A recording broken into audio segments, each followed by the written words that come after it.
we are supposed to start with the program. Before starting the program, I'd like to request Brother Abdul Qayyum Sir, General Secretary of Present Education and Welfare Society, to just share some point of view so that we can start with the program with the guest of honor of the day.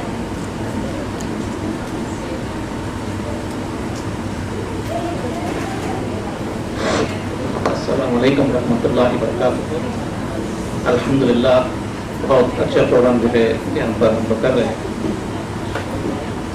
जो चिटागम के बच्चे यहाँ पर 90% निकालना बहुत मुश्किल बात है, क्योंकि ये एरिया का जो माहौल, सराउंडिंग एनवायरनमेंट, ये सब बच्चों को पढ़ाई करने के लिए बहुत सारा रुकावट है यहाँ पर। तो यही जो है अदर जाएंगे, दादर जाएंगे, साइन जाएंगे या वाशी या नरूर जाएंगे, बड़ी बड़ी स्कूल है, प्लेग्राउंड है, उनके लिए पढ़ाई करने की बहुत लाइब्रेरी है, बहुत सारा फैसिलिटी है। वो मुकाबले पे हम देखेंगे हमारे बच्चे जो है यहाँ पर प्रॉपर इंफ्रास्ट्रक्चर हम लोग को अभी तक दे नहीं पाए, फिर भी ये बच्चे लोग जो है यहाँ पर ले आ रहे हैं। तो मतलब क्या है, एक ही एम है, हम लोग जो है आगे बढ़ना है। एक बात याद रखो, हिंदुस्तान के अंदर आज के माहौल पर हमारे बच्चे, हमारी जो प्रॉपर्टी है एजुकेशन है। हमारी प्रॉपर्टी क्या है? एजुकेशन है। न घर है, न दुकान है, होम प्रॉपर्टी नहीं है। हम लोग जो खर्चे करते बच्चे के ऊपर, वही जो है आफ्टर 5-6 इयर्स अपने को जो है बेनिफिट होगा। तो पेरेंट्स को ये बात को ध्यान रखो, एजुकेशन के ऊपर हमारा सब कुछ करना चाहिए। आज यंग लड़के लोग जो है नीट पास करके अल्हम्दुलिल्लाह बहुत लड़के लोग ऊपर जा रहे हैं। यंग लड़के लोग IAS ऑफिसर बन रहे हैं, यंग लड़के IPS बन रहे हैं। ये क्या है? ये जो एजुकेशन के ऊपर खर्च किया है, ये बच्चे लोग जो है आने वाले 5 साल के बाद बहुत बड़े बड़ी जगह पर होंगे इंशाल्लाह। उसके पीछे हमारा जो टीम जो है, प्रेजेंट टीम जो है बहुत बढ़िया जो है, प्राइमरी से लेकर प्राइमरी सेकेंडरी सब लोगों ने मिलकर जो है इसमें हाथ बढ़ाया है। सब लोग जो है इस बात का है मतलब दाद देता हूँ, इंशाल्लाह आगे भी जो है ऐसे ही करेंगे। जज़ाकल्लाहु खैर। Thank you so much sir for such a motivation. Now for the event that we have gathered here today, देखिए आज का जो दौर है, समय है, वक्त है, जमाना है, चाहे जो कह लीजिए, जो भी है, जैसा भी है, हम इतने व्यस्त हैं उसमें, बस एक बोलते ना एक टारगेट दिया गया है, दिन है, बस उसको बस we have to just fulfill that schedule, right? So हम उसके हिसाब से we have become a timetable, right? According to that, हमें कभी-कभी टचवुड आज हमारे पास सब कुछ है, नॉलेज भी होगा, पैसा भी होगा, सब कुछ अच्छी लाइफ भी होगी, but sometime, somewhere, कहीं ना कहीं कुछ ना कुछ गलत हमसे भी होता है। Why it happens? Because we don't know. In that hurry we don't know what we are doing it, right है, wrong है, सही है, गलत है। जैसे बोलते हैं ना, किताबों में बहुत ज्ञान पड़ा हुआ है, किताबें बहुत लिखी गई है, ज्ञान भी बहुत है, लेकिन बिना गुरु के ज्ञान अधूरा है, वो व्यर्थ है, वेस्ट है। जब तक कोई भी बुक का नॉलेज हो, अगर वो किस सही ढंग से, सही मायने में, सही तरीके से लोगों तक ना पहुंचाया जाए, तो बुक, वो कहानी, सब कुछ अधूरी रह जाती है। So we might be doing it right thing according to us, but maybe somewhere we are wrong or something we are doing it which is not what is acceptable or something like that. For छोटे बच्चे जैसे घर में होते हैं ना, अगर आप उनको मोटिवेट करो कुछ चीज के लिए, nowadays what we do generally we only grip on that, ये सही नहीं किया, ऐसा नहीं किया, वैसा नहीं किया, all of frustration we are taking on them, right? So sometime when we motivate them, थोड़ा सा प्यार से उनसे बोलो, ऐसा लगेगा जैसे उनको ऑस्कर अवार्ड दे दिया है, they will be so happy, right? So every time each and every person psychologically also needs some or the other motivation. That is very important for us, for children, for everybody in life.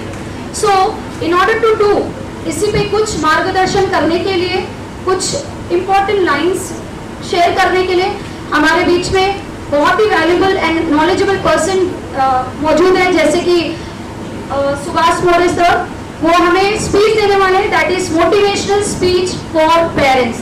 आज के जमाने में हम सबसे ज्यादा सब कुछ कर रहे हैं बच्चों के लिए, और जो रियल मायने में पेरेंट्स होने के मायने कहीं ना कहीं वही खोते जा रहे हैं हमसे। मे बी हम इंटेंशनली नहीं कर रहे हैं, बट कहीं ना कहीं कुछ तो मिसिंग है। So over to you sir, I think we will have a very great time with your motivation.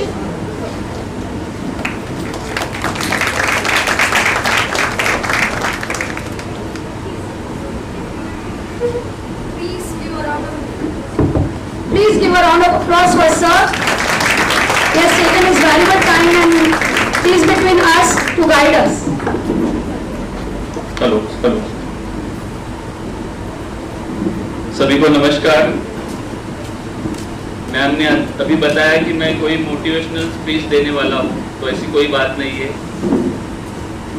यहाँ पर बहुत सारे लोग मुझसे उम्र में ज़्यादा बैठे हुए हैं। As a parent, as a teacher, मुझे जो एक्सपीरियंस आया है वो आपके साथ मैं शेयर करूँगा।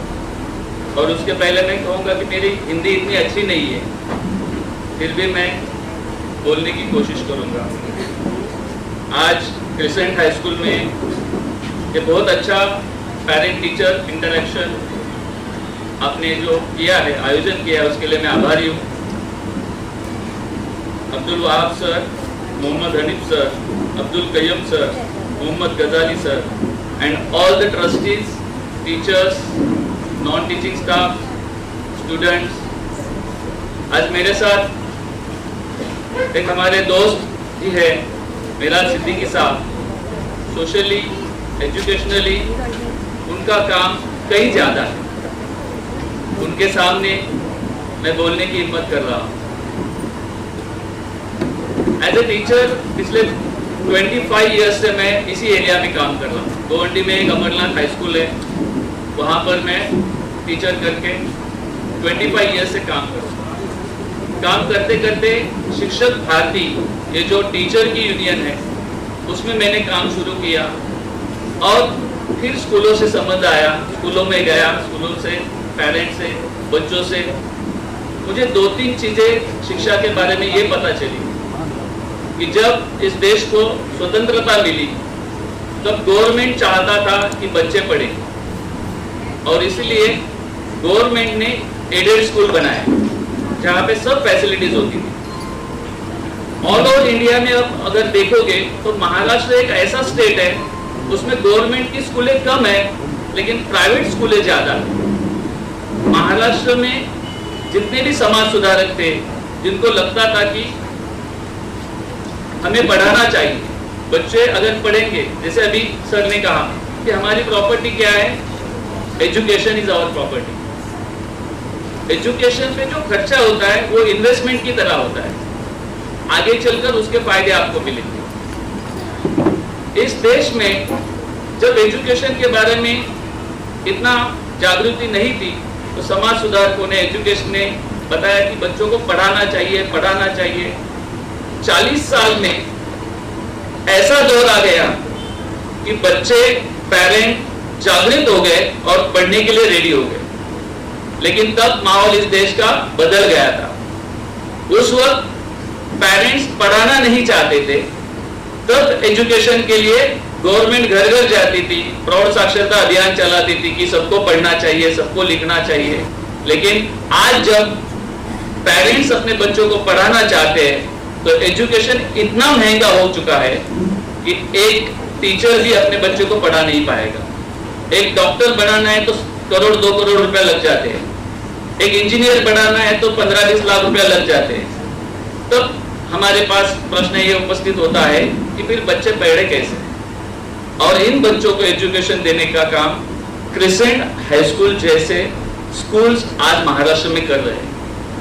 महाराष्ट्र की भूमिका ये राज है कि इन पुराने लोगों ने, जिनको अपने मट्टी से प्यार है, उन्हें लगता है कि एजुकेशन हर जगह पहुंचना चाहिए, उन्होंने अपनी जमीनें दी, अपने पैसे लगवाए और ये सब करके ये सभी स्कूलें बनी हुई है।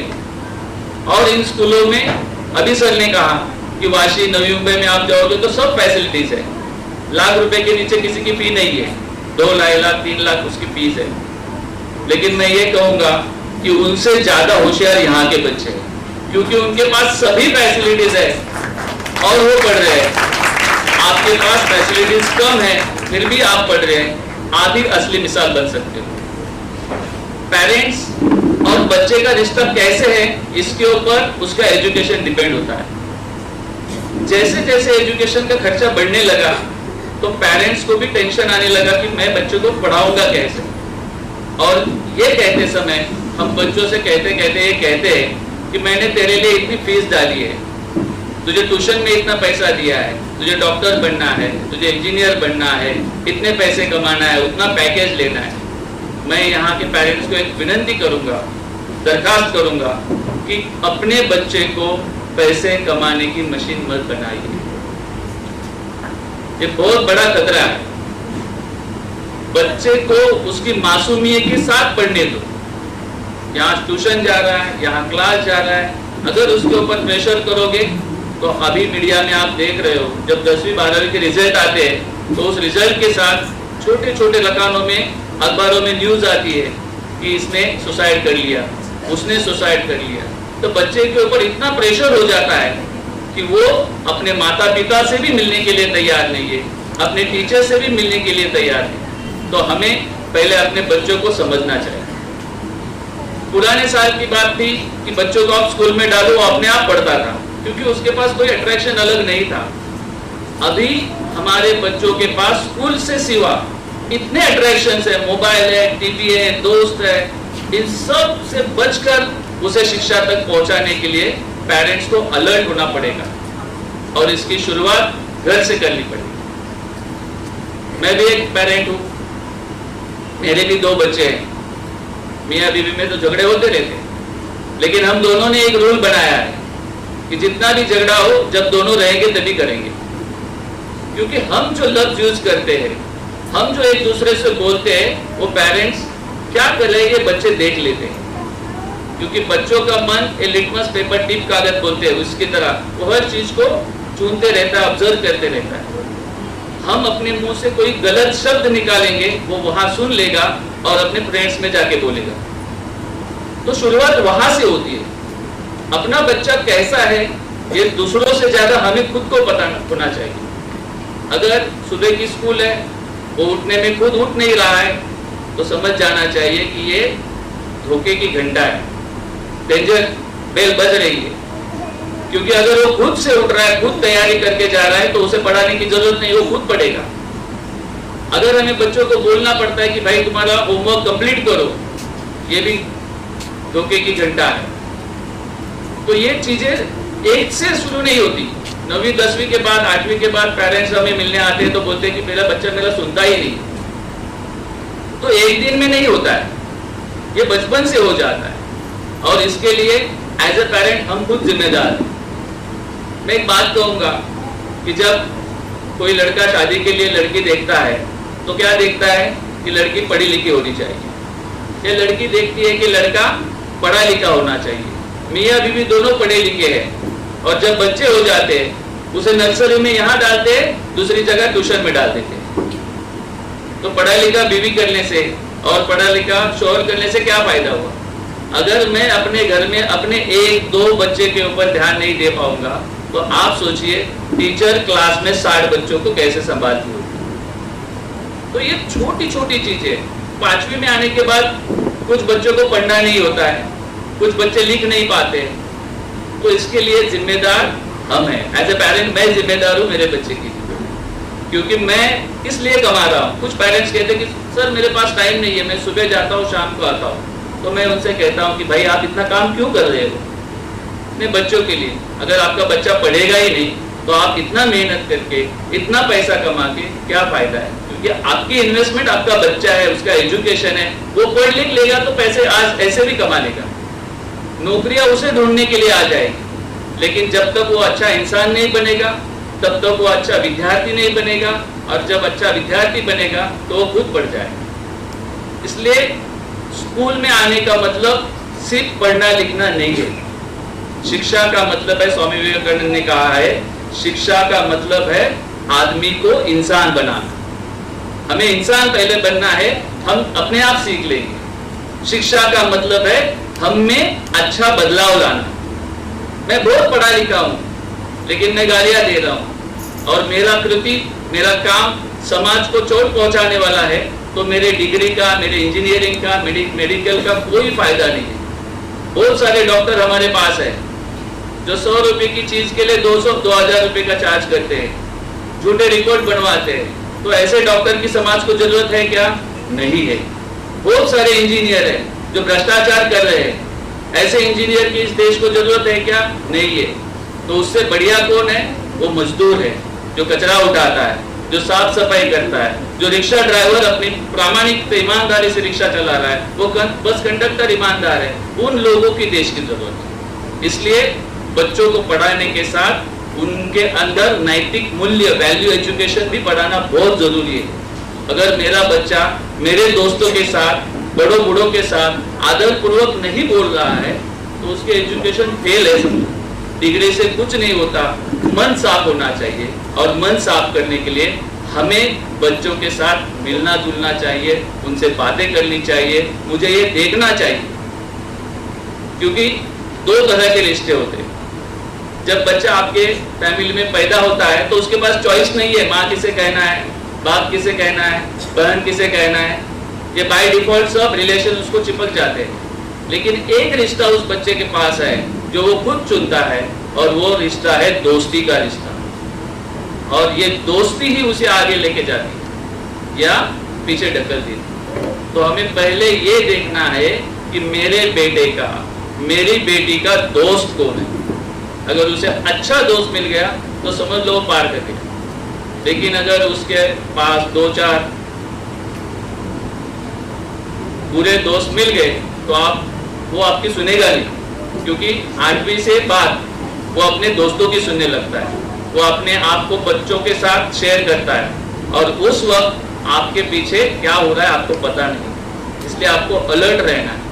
पहले ऐसी जरूरत नहीं थी। एक घर में 8-8, 9-9 बच्चे होते थे, पूरा ज्वाइंट फैमिली था, चाचा ध्यान रखते थे, चाची ध्यान रखती थी, चल जाता था। मेरे खुद के चाचा के 11 भाई थे, तो उस वक्त ज्वाइंट फैमिली थी। अब न्यूक्लियर फैमिली है, स्मॉल फैमिली है, मियाँ बीबी, 2 बच्चे, 3 बच्चे, फिर भी हम उनको संस्कार देने में पीछे पड़ रहे हैं। तो आज ये मोटिवेशनल प्रोग्राम से मैं यही कहना चाहूंगा कि आप आपके बच्चों से बातें कीजिए। जिस दिन तक वो आपको अपना फ्रेंड मानेगा, उस दिन तक वो अच्छी राह पर चल रहा है, ये समझ लीजिए। क्योंकि एजुकेशन का मतलब है एक अच्छा इंसान बना। अच्छी शिक्षा अपने आप आ जाएगी। अगर वो अच्छा इंसान है तो खुद अच्छी शिक्षा ले लेगा। और अच्छी शिक्षा के लिए ऐसे स्कूल है जो समाज में कम पैसों में अच्छी शिक्षा देने का प्रयत्न कर रहे हैं। दूसरी एक बात कहूंगा कि हमें बच्चों के प्रति जागरूक रहना है, लेकिन उसे ये दिखाना नहीं कि हम उसके वॉचमैन बन गए। बच्चों का और पेरेंट्स का जो झगड़ा होता है ना, इन्हीं चीजों पे हो जाता है। क्योंकि वो कहता है कि तुम मुझे बार बार टोक रही हो, ये भी नहीं करना है। आप मुझे बार बार डांट रहे हो, ये भी नहीं करना है। तो आप बोलोगे तो फिर कैसे करेंगे? यही तो स्किल है। पुराने जैसे नहीं रहा। पेरेंट बनना बहुत मुश्किल बात है, क्योंकि आपको बच्चों को देखना है लेकिन उसे समझ में नहीं आना चाहिए। उसकी गलतियों को उसको ध्यान देना है लेकिन उसको समझ में नहीं आना चाहिए। इसलिए एक छोटी सी कहानी आपको बताता। एक बच्चा था, पिकनिक जाना चाहता था। तो मैडम ने बोला 500 रुपया लेके आओ। वो गया घर पे और बोला माँ मुझे 500 रुपया चाहिए। माँ ने बोला पैसे नहीं है, तो कुछ काम कर ले, थोड़ा हाथ बटा ले, देखते पिताजी से बात करेंगे। तो उसने एक बिल बना दिया और माँ को दे दिया। बोले सुबह दूध लाने गया, उसके 5 रुपए, आटा पीस के लाया, उसके 10 रुपए। घर में जितनी भी मदद की उसने एक बहुत बढ़िया 500 रुपए का बिल बना के माँ को दे दिया। बोले माँ मैंने इतना काम किया, अभी 500 रुपया दो। माँ ने बोला ठीक है, कल सुबह ले जाना। कल सुबह उठ गया तो जो एनवेलप था उसमें 500 रुपया था। तो उसने देखा कि उसने 500 रुपया, खुश हो गया। लेकिन एनवेलप के साथ और एक चिट्ठी थी, वो भी उसने निकाली। उसने लिखा था माँ का बिल। 9 महीने पेट में रखा, 0। तुम्हें चलना लिखना सिखाया, तुम्हारा सब किया, सब 0, सब 0। जब तुम बीमार थे रात रात पर जाकर तुम पे पट्टियां की, जब तुम्हें लगा डॉक्टर के पास ले गए, और ये सब का टोटल मिला के 0 हो गया। बच्चा स्कूल से वापस आया, माँ ने बोला हाँ पिकनिक की फीस भर दी क्या? तो माँ ने खुद पैसे, माँ के पास उसने खुद से पैसे वापस दिए। बोला माँ मुझे पिकनिक नहीं जाना चाहिए। ये कहानी ये बताती है कि माँ ने उसे तो कुछ बोला नहीं, लेकिन उसमें बदलाव भी आ गया। इस तरह का बदलाव हमें अपने बच्चों में अपने आप में लाने से करना। इसलिए महात्मा गांधी जी ने बोला हुआ है, आप समाज में जो बदलाव देखना चाहते हो वो खुद में देखो, समाज अपने आप बदल जाए। खुद अच्छा करो, खुद दूसरों की बुराइयां मत करो, आपकी भी कोई बुराइयां नहीं करेगी। इसलिए पहला बदलाव हमें अपने आप में लाना है। अगर ये बदलाव हम में आ गया तो समाज भी बदल जाएगा, बच्चे भी सुधर जाएंगे, और बच्चे सुधरेंगे तो समाज अच्छा हो जाएगा। दूसरा, एजुकेशन में अगर हम देखेंगे कि गवर्नमेंट की पॉलिसीज बदल गई है। 2009 में एक एक्ट आ गया कि free and compulsory education up to 8th standard, लेकिन कहीं पर भी ये हुआ नहीं। लेकिन उस एक्ट के साथ एक पॉलिसी आई जिसे कहते हैं कि no detention policy, no fail policy. आपने भी सुना होगा कि 1ली से 8वीं तक बच्चों को फेल नहीं करना है। पॉलिसी बुरी है कि अच्छी है? पॉलिसी अच्छी है, लेकिन उसका जो अर्थ हमने निकाला वो बुरा है। हमने ये समझ लिया, टीचरों ने भी यही समझ लिया, पूरे देश में ये गड़बड़ हो गई। सबने ये समझ लिया कि 8वीं तक नो फेल पॉलिसी है, मतलब पढ़ाना ही नहीं। बच्चों ने समझ लिया कि अभी पढ़ने की जरूरत नहीं, मैं तो ऐसे ही पास होने वाला हूं। पेरेंट्स भी बोले अरे 8वीं तक तो ऐसे ही पास होने वाला है, चल।